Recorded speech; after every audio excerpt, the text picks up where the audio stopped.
श्रीमद् भगवत गीता के 15वें अध्याय का महात्म्य। श्री महादेव जी कहते हैं, पार्वती, अब गीता के 15वें अध्याय का महात्म्य सुनो।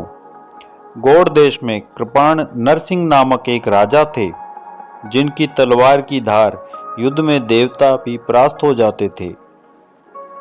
उनका बुद्धिमान सेनापति शस्त्र और शास्त्र की कलाओं का भंडार था। उसका नाम था सर्प मेरुद। उसकी भुजाओं में प्रचंड बल था।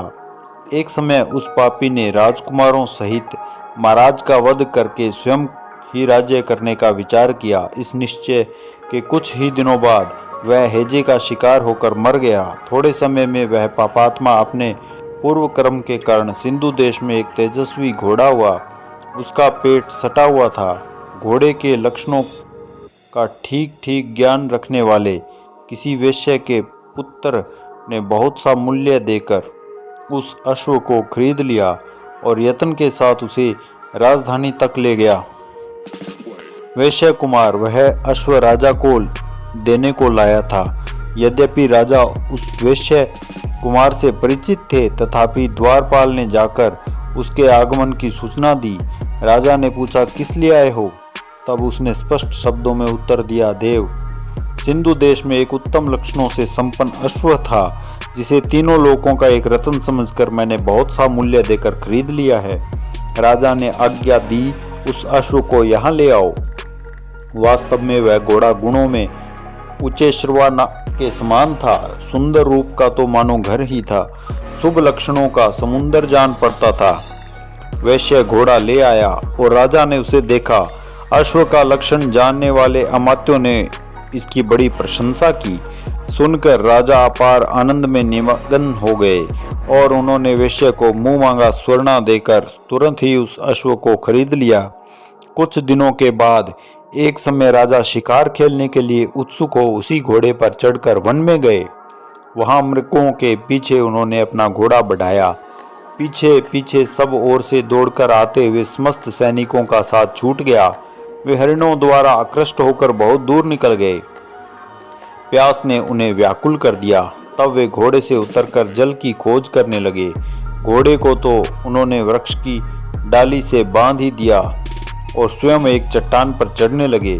कुछ दूर जाने पर उन्होंने देखा कि एक पत्ते का टुकड़ा हवा से उड़कर शिलाखंड पर गिरा है। उसमें गीता के 15वें अध्याय का आधा श्लोक लिखा हुआ था। राजा उसे बांचने लगे। उनके मुख से गीता के अक्षर सुनकर घोड़ा तुरंत गिर पड़ा और अश्व शरीर को छोड़कर तुरंत ही दिव्य विमान पर बैठकर वह स्वर्गलोक को चला गया। तत्पश्चात राजा ने पहाड़ पर चढ़कर एक उत्तम आश्रम देखा, जहां नाग केसर, केले, आम और नारियल के वृक्ष लहरा रहे थे।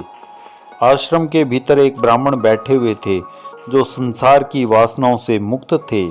राजा ने उन्हें प्रणाम करके बड़ी भक्ति के साथ पूछा, ब्राह्मण, मेरा अश्व जो अभी अभी स्वर्ग को चला गया है, उसमें क्या कारण है? राजा की बात सुनकर त्रिकालदर्शी मंत्रवेता एवं महापुरुषों में श्रेष्ठ विष्णु शर्मा नामक ब्राह्मण ने कहा, राजन, पूर्व काल में तुम्हारे यहाँ जो सर्प मेरुंड नामक सेनापति था, वह तुम्हें पुत्रों सहित मारकर स्वयं राज्य हड़प लेने को तैयार था। इसी बीच में हैजे का शिकार होकर वह मृत्यु को प्राप्त हो गया। उसके बाद वह उसी पाप से घोड़ा हुआ था। यहाँ कहीं गीता के 15वें अध्याय का आधा श्लोक लिखा मिल गया था। उसे ही तुम बांचने लगे। उसी को तुम्हारे मुख से सुनकर वह अश्व स्वर्ग को प्राप्त हुआ है। तदनंतर राजा के पार्श्ववर्ती सैनिक उन्हें ढूंढते हुए वहां आ पहुंचे।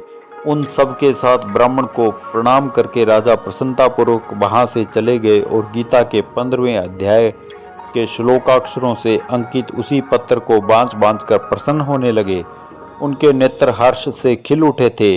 घर आकर उन्होंने मंत्रवेता मंत्रियों के साथ अपने पुत्र सिंहबल को राज्य सिंहासन पर अभिषिक्त किया और स्वयं 15वें अध्याय के जप से विशुद्ध चित्त होकर मोक्ष को प्राप्त कर लिया।